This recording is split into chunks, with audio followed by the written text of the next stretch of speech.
Oke lo guys, jadi di video kali ini gua bakalan membahas nih sesuai judulnya. Gua bakalan coba untuk memberikan pendapat gua setelah 7 hari gua main game kali ini guys. Jadi kira-kira apa aja sih kekurangannya dan juga kelebihannya, dan apakah worth it buat kita mainkan. Dan sekaligus gua bakalan coba buat gacha tiket gratisan yang udah gua kumpulin selama 5 hari ya. 5 hari nih. Jadi kita bakalan coba buat gacha nantinya, ya semoga aja gua hoki sih. Ya, selama 7 hari gue main game ini bisa dikatakan memang gamenya cukup seru sih ya. Ya bisa bikin gue kayak nostalgia sama game Rohan guys. Nah cuman apakah gamenya itu bener-bener worth it? Nah kita bakal coba bahas. Oke, kita bakal bahas dulu mungkin dari kelebihan apa kekurangannya. Mending kita bakal bahas dari kelebihannya dulu. Biar kalau misalnya kita bahas kekurangannya nanti kali pada nggak demo cuy. Nanti kalau demo kan jadi berabi tuh urusannya tuh. Oke, jadi kita bahas kelebihannya dulu. Nah kalau kelebihan yang pertama itu kalau menurut gua yang pastinya dari segi grafisnya, ya memang game ini tuh kalau dari grafis menurut gua sih lumayan ya. Dan juga ada peningkatan daripada game Rohan Mobile yang pernah gua mainkan di tahun 2020 guys. Di sini tuh kita bisa buat melihat total damage kita ya. Jadi kalau misalnya kita ada peningkatan damage itu kita bisa lihat dari total damage yang kita hasilkan ke musuh. Tuh seperti yang kalian lihat kayak gini nih. Jadi kita udah nggak nembak-nembak lagi nih guys. Damage kita itu berapa gitu kan, karena seperti game-game sebelumnya kebanyakan kayak Lineage 2M dan juga sejenisnya itu kita nggak bisa buat lihat damage kita sama sekali. Jadi ya menurut gue sih minimalnya ya kita bisa lihat damage kita seperti ini sih. Kemudian di sini untuk equip itu gampang banget untuk dicari cuy. Jadi kita nggak harus banget buat mengandalkan yang namanya market. Karena seperti yang kalian tahu kan untuk market itu nggak gratis guys. Jadi kalau kita pengen jualan, kita itu harus menggunakan yang namanya fitur VIP. Nah masalahnya, kalau kita nggak menggunakan fitur VIP tersebut, yang bisa kita lakukan itu cuman buat belinya doang ya. Seperti ini.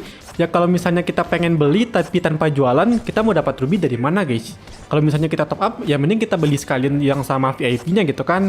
Ya cuman menurut gua nggak masalah sih, karena seperti yang kalian tahu untuk mencari equipment dalam game ini tuh bisa dikatakan gampang banget guys.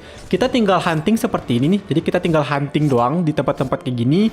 Terus kita kumpul-kumpulin nih guys, lootingan-lootingan seperti ini. Nah untungnya di Rohan 2 untuk rate lootingan equipment itu gampang banget. Jadi kita bisa mencari atribut-atribut ataupun status yang kita pengen guys, yang nantinya bakalan kita gunakan untuk combination. Jadi kita kombinasikan menjadi nantinya warna biru ya. Dan bahkan kerennya lagi, untuk equipment bisa kita turunkan levelnya menggunakan fitur enchant. Jadi kalau misalnya kalian punya kayak beginian nih sapphire, kalian bisa menggunakan fitur enchant untuk menurunkan level equipment kalian guys.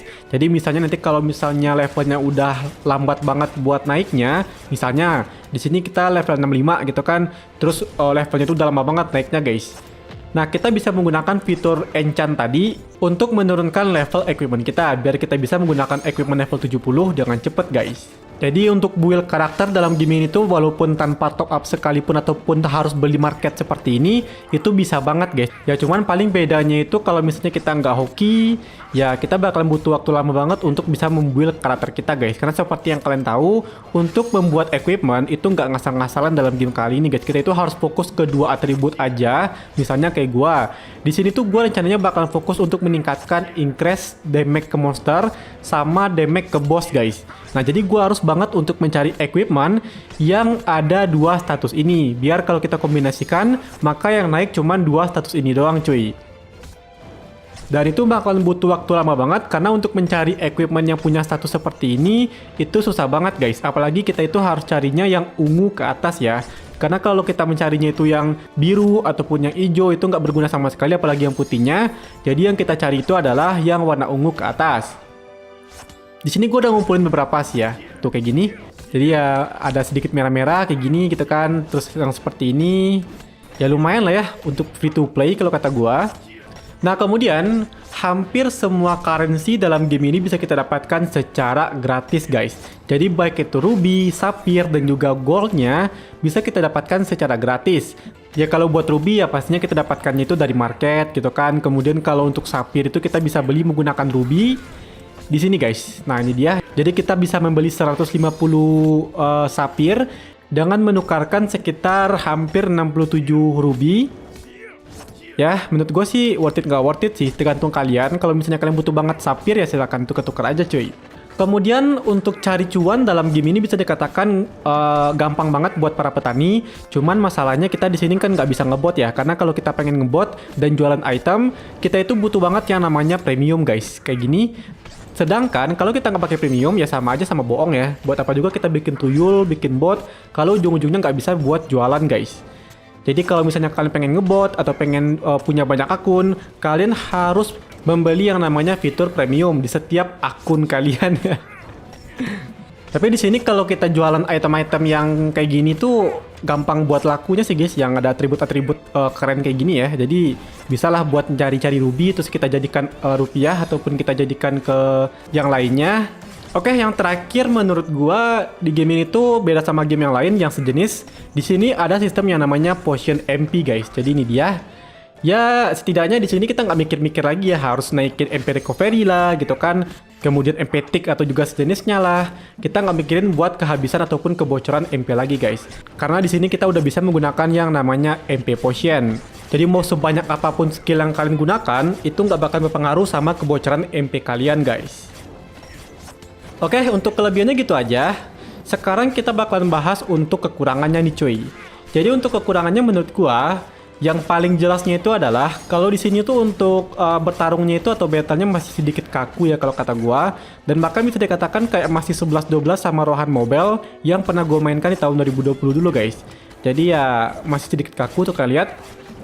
Jadi agak rada gimana gitu kan. Ya walaupun memang nggak terlalu yang kaku-kaku banget menurut gua, cuman ya masih ada kaku-kakunya gitu guys. Di sini tuh yang pastinya kita kalau menggunakan fitur market atau jualan di market, dan kalau kita pengen menggunakan fitur trade 1:1, kita itu harus top up guys. Dan untuk top upnya juga nggak murah, kalau misalnya sekitar 50 ribuan mungkin oke lah ya. Tapi di sini hampir 400 ribu cuy. Dan kita mendapatkan benefit seperti ini menggunakan market, menggunakan crown trading, kemudian menggunakan trade antar player gitu kan, kemudian battle reward, yang mana kalau kita pengen mendapatkan crown bisa mendapatkan yang versi trade-nya cuy. Dan juga yang lainnya seperti ini. Jadi ya banyak banget sih sebenarnya keuntungannya, cuman ya mahal banget guys. Kalau buat yang pengen top up sih worth it lah ya, tapi kalau buat kita yang pengen jadi free to play ataupun low spender itu sedikit mahal sih kalau kata gua. Cuman buat buka fitur doang dan kita harus bayar guys. Selanjutnya di sini tuh ada CPBP-nya seperti yang kalian lihat di bagian sini, ada battle rating-nya. Dan itu menurut gue sih apa ya? Ada plus minusnya ya. Karena nggak semua orang juga suka ada game yang ada CPBP-nya seperti ini guys. Kalau menurut gue sih nggak masalah juga ya. Cuman beberapa orang ada sih yang nggak suka sama sistem seperti itu. Terus kekurangan selanjutnya itu kalau kata gue di sini tuh kita kalau pengen hunting solo itu susah banget guys. Apalagi buat mengerjakan ini nih. Misi gitu kan, karena di sini kalau kita mengerjakan misinya itu solo, apalagi buat kita para free to play ataupun low spender, nggak bakalan kuat guys. Selama gue main game yang MMORPG ya, minimal kalau kita pengen quest ke monster-monster yang levelnya udah tinggi, setidaknya kita itu bisa kuat buat TB-in atau buat ngelawan setidaknya satu monster aja guys. Tapi kalau dalam game ini, kalau kita lawan monster yang udah level tinggi banget, bahkan satu monsternya aja bakalan bikin HP kita bocor banget guys. Gua udah coba ya. Nih, gua bakalan coba kasih lihat ke kalian nih. Jadi di sini kalau kita pengen quest ya di monster-monster yang udah level gede seperti ini, itu harus ada orang guys. Jadi jangan pernah solo ya, karena kalau solo nggak bakalan kuat kecuali kalau misalnya kalian sultan. Oke, ini dia. Nah kayak gini nih guys. Jadi kita harus numpuk-numpuk seperti ini, karena kalau nggak kayak gini nggak bakalan kuat guys, seriusan. Monsternya aja sampai segitu dong, hampir 100 karat darah gue. Kita bakalan coba lawan satu monster aja ya. Gue bakalan kasih contoh ke kalian. Dan ini menurut gue sih bakalan jadi kekurangan banget ya, apalagi buat kita yang mungkin telat main, terus juga pengen ngejar level, ya pastinya kita nggak bakalan bisa guys. Ya walaupun kita menggunakan HP yang level 30-an pun tetap nggak kuat sih guys. Gue udah coba banget. Karena untuk HP yang hijau itu cuma nambahnya sekitar 200 HP doang, sedangkan gue sekali getok itu 500 guys. Gak bakalan kuat sih kalau kata gue. Untuk questnya kita nggak bakalan bisa buat solo ya. Kita itu harus rame-rame guys. Cuman masalahnya kan kalau kita telat main, ya kalau buat server baru sih nggak masalah sih kalau kata gue. Cuman kalau buat server yang udah lama kemudian ada player baru yang mau join, itu bakalan PR banget nggak sih? Nah kemudian yang terakhir itu ini ya, untuk pot HP dalam game ini tuh terbatas. Jadi berbeda sama yang pot MP-nya. Di sini kita bisa lihat di bagian sundress. Nah seperti yang kalian lihat di bagian sini nih. Jadi kita kalau pengen beli HP itu maksimalnya cuma 1000 doang. Beda sama yang MP itu bisa unlimited guys. Sedangkan kalau yang HP-nya itu cuman terbatas seperti ini. Dan itu menurut gue sih ada kekurangannya. Jadi kita kalau pengen hunting itu kan agak susah juga kalau kita ditinggal lama ya. Jadi mau nggak mau kita itu kalau pengen hunting ya kita itu harus ada batasannya gitu guys. Kita nggak bisa buat tinggal berjam-jam karena pastinya bakal meninggoy sih. Kecuali kalau misalnya kita huntingnya itu di map yang level rendah atau mungkin kalau equipment kita itu udah bagus banget. Oh ya satu lagi kekurangannya yang gue lupa banget sih ini sumpah. Di game ini tuh untuk cari gold itu susah banget ya. Sedangkan kalau kita hunting guys, kita hunting terus menggunakan potion yang warna hijau seperti ini, dijamin 100% crown kalian pasti bakalan bocor guys, seriusan. Bayangin aja nih, 1000 HP yang hijau harganya sekitar 100.000 crown. Nah sedangkan kalau kita hunting ya buat ngabisin 1000 HP ini, paling kita itu mentok-mentok cuma dapat sekitar 10.000 sampai 15.000 crown doang guys. Dan itu menurut gue sih bocor banget ya. Jadi untuk cari crown dalam game ini tuh hemat-hemat sih kalau kata gue, karena susah banget guys. Jadi jangan sampai boros-boros banget buat menggunakan crown dalam game kali ini. Nah, jadi kita kan udah bahas nih kelebihan dan juga kekurangannya. Dan menurut gue di sini tuh apakah gamenya worth it buat kita mainkan? Kalau dari pendapat gue selama gue main, untuk memainkan game itu bisa dikatakan worth it banget guys. Apalagi buat kita para pecinta game MMORPG. Nah worth it-nya itu dari segi mana? Yang pertama kalau buat kalian yang pengen bener-bener main game MMO juga worth it banget kalau kata gue. Kemudian buat kalian yang mungkin lagi nggak ada game yang pengen dimainkan, ya ini juga worth it banget buat dimainkan. Atau buat kalian yang lagi nungguin seperti game kayak Legend of Ymir, atau lagi nungguin RO3 guys. Rohan 2 ini tuh jadi opsi paling menarik kalau kata gua untuk jadi opsi nungguin game-game tersebut. Oke, yang terakhir penutupan kita bakalan coba buat gacha sesuai dengan janji gua sebelumnya. Jadi di sini tuh gua punya 5 tiket telur, kemudian 5 tiket mount dan 1 tiket fashion guys. Nah, kita bakalan coba ya, kita bakalan tes. Semoga aja gua hoki sih. Yang pertama kita bakalan coba buat di fashion dulu. Oke, kita gaskan, semoga aja gua dapat ini ya. Yah, ampas dong. Kita exit. Nah, di sini kita bakalan mulai dari pet dulu kali ya. Kita mulai dari pet. Ya, buset. Gak ada kuning-kuningnya, guys. Kuning dong. Wah. Gak dapat kuning kah gue ini? Wih, GG. Terakhir dong. Wah. Bener-bener susah, guys. Kita pindah tempat kali ya. Mungkin kita harus turun mount dulu. Kita bakalan coba di dekat mana ya? Nah, sini aja nih kita mojok bentar gitu kan. Kita turun. Oke, kita pojokin dikit. Laku banget teori-teori seperti ini ya. Nah, kita bakalan coba terakhir nih tiket mount. Semoga aja gue dapat mount yang warna ungu sih. Nah, oke, kita bakal buka satu persatu dulu. Mungkin kita bakal buka dari yang biasa-biasa dulu kali ya. Oke, dapat warna putih, hijau lumayan. Dapat hijau lagi gua. Oke, ya semoga aja ini ancient ya. Please ungu, please. Yah, buset, cuman itu doang.